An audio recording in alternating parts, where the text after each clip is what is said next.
Hey guys, so you got a baby parrot and maybe you're adding to your flock.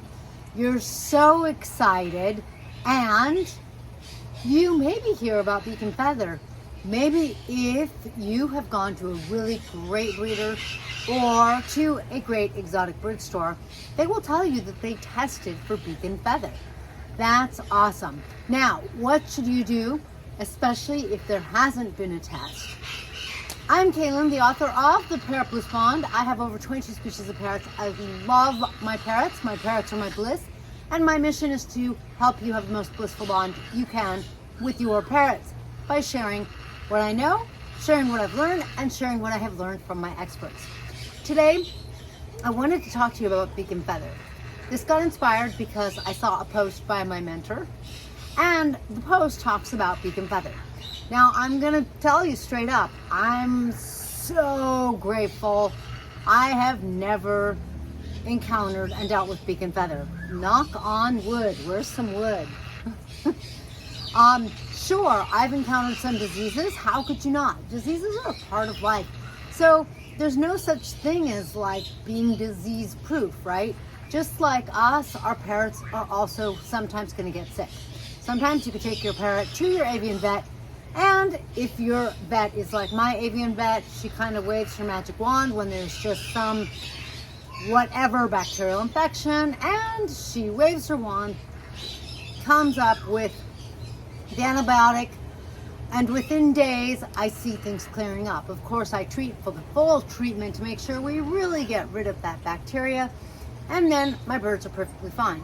However, when it comes to a virus like beak and feather disease, which is actually cytosine beak and feather disease, PBFD, then, there's like no more total magic bullet kind of thing. Now you're dealing with a virus, and just like we saw with COVID or the common flu, you can't just wave a wand and get rid of it. The other big problem with beak and feather is not only is it contagious, highly contagious, but it's really rather deadly. In other words, like, I don't think it'll kill 100% of all the birds out there that it encounters, but it seems like most of them. So I actually messaged my mentor and I was like, you said that if someone's being careful and they don't want to get beak and feather then into their flock, then they should test a couple of times. How many times and how far apart should the tests be? So he called and we talked about it. Now, the idea here is, guys, that when you get a parrot, it's so exciting and it's so cool and it's so wonderful. But I just don't want you to have an experience where you bring them home and then in a little while, like, all of your birds are getting sick and there's no cure. Because that's pretty bad. I just can't think of anything worse. The trouble is people sort of associate it with Indian ringnecks.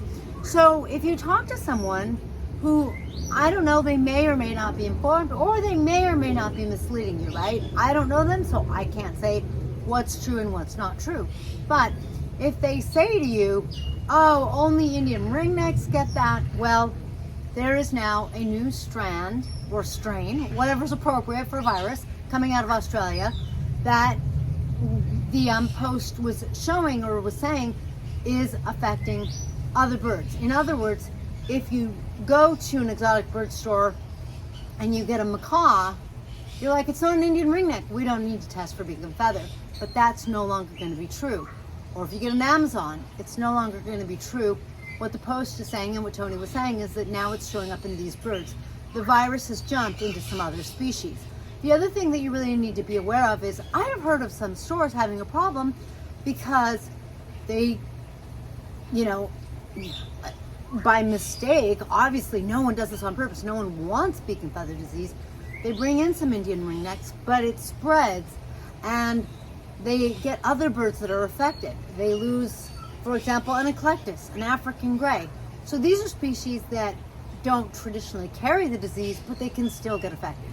So you want to be super careful, and basically, maybe if you're getting a parrotlet, maybe you don't have to worry, but it's really just really nice when you have stores that will work with their breeders, like they know their breeder, they test what's at their breeder's place, so they know what they're getting. Or a breeder who has tested the parents, so they know that the parents are clean, they're healthy. Can you do it 100% of the time? Probably not. If it's done, are you done? You don't have to worry? Maybe. You can sort of be obnoxious and ask, did you test more than once? Because that was a part of the question that I talked to Tony about. And he said the deal is that it doesn't have to show initially, especially in a baby. It might not show at first. And I had another person tell me that when the baby starts to wean, the stress of the change of trying to figure out how to eat, maybe being hungry, that can trigger the beak and feather. So initially they can test negative, but a month later they can test positive. And it seems like this disease can give you some false positives or false negatives. So you want to definitely test at least twice. It sounds like 3 times, maybe just to be safe. But if you test twice and you get a negative for beak and feather, and then a month later get a negative for beak and feather, check with your avian veterinarian. But you might be fine. That might be enough, and that's 2 tests. But if you get 1 positive and 1 negative, you definitely need that 3rd test to tell you where this is really at. So yeah, kind of hard and a little complicated. Absolutely the best thing that you want to do is talk to your avian vet. Now I'm saying all of this though because not everyone has an avian vet close by, and because you're gonna go, your avian vet's gonna use a blood sample to test, and then a month later you have to test, and then a month later you have to test. If your avian vet is far away, maybe they can show you how to test. Maybe you could just go to them the first time and they can set you up so that you can do the follow-up tests sort of thing. And you could talk to them and say, well, here's the results. What do we do? That is, of course, the best thing to do. Now, I'm not going to sugarcoat it for you. It is a little extraneous. It is a little overly cautious. But the problem is, should beak and feather come into your home, it is highly contagious and the virus can live outside of the body for a long time. Some viruses live for a long time outside of the body, some don't, right? This is one thing that scientists will always test for.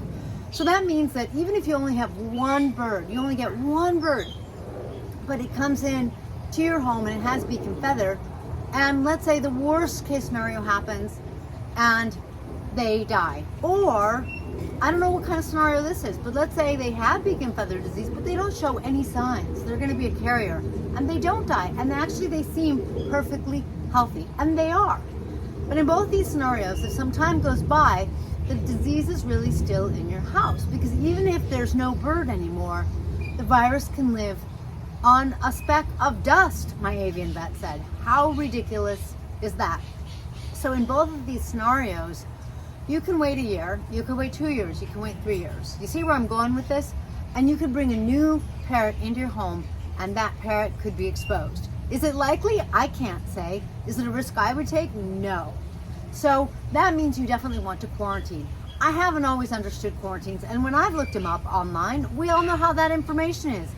Some people say you should quarantine for like 5 minutes, and some people say for like 100 years. I'm exaggerating, but that's how it felt to me. So, how long should you quarantine for? You can clearly and easily see that quarantine means that the bird is going to not be in your ventilation system, because Tony told me that there's a documented case where beak and feather lived in the air ducts, like in the air conditioning or the heating, for 10 years. So, unfortunately, you can't have the bird in your home, because one of your birds could be in this room, and the new bird can be in that room, or the new bird can be in that room, but if you get any more birds, they're going to be in this room over here. But if there is beak and feather, as long as there's an air system, then you can't clean that out. You can't disinfect it, you can't bleach it, right? How are you going to get to those air ducts? So instead, you really need to quarantine by having the bird not in your home. Now, even if you were a breeder and you were outdoors and you had a bird farm, you still have to make sure that they don't have access to anything like the air ducts.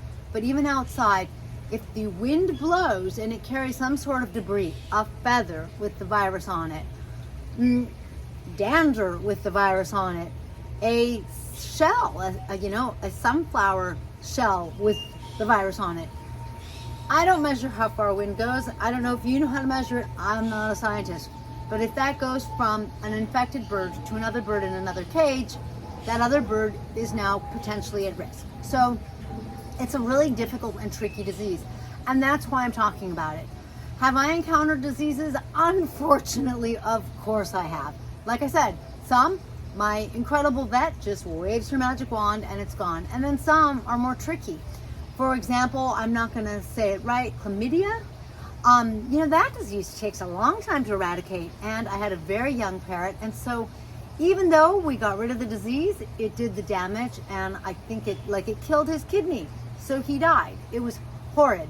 So dealing with diseases is bad and hard enough, but I sit there going, gosh, one that can stay on dust, like how can you make sure that your house has 100% no dust?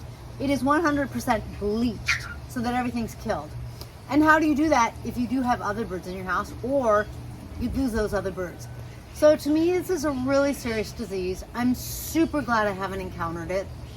And like I said, I just feel like, how do you know how to deal with it? How do you understand the possible severity of it? And that's why I'm making this video. Like I said, I want you to have a blissful bond. And should PDD cross your parrot or your home's path, you may not have that, because then you would have a sick bond, which is very difficult to deal with and very heartbreaking. So make sure to keep your parrots happy. Make sure to take the steps to quarantine properly. Make sure to get your avian vet's help so that you can have a happy, healthy, and beak and feather free disease parrot. Thanks for watching. I will catch you in the next feathered video.